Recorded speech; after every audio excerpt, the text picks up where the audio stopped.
नाशिक शहरातील IT पार्कचा मुद्दा खूप महत्त्वाचा होता।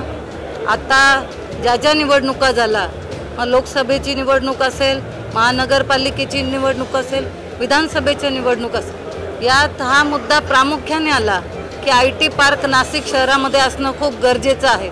आज नाशिकची मुलं हे बेंगलोर असतील, पुणे असतील, हैदराबाद असतील, या ठिकाणी ते नोकरीसाठी जात असतात आणि त्यामुळे राज्यपालांच्या अभिभाषणावर चर्चा करत असताना मी प्रामुख्याने IT पार्कची मागणी केलेली होती।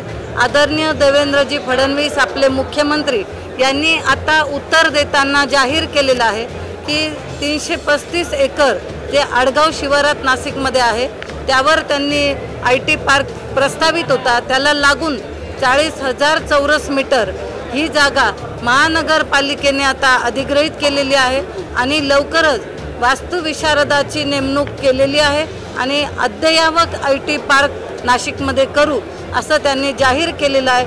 त्यामुळे नाशिककरांच्या वतीने मी आदरणीय मुख्यमंत्री देवेंद्रजी फडणवीस यांचं खूप मनापासून आभार मानते की आमच्या संपूर्ण नाशिककरांना त्यांनी एक मोठा दिलासा दिलेला आहे।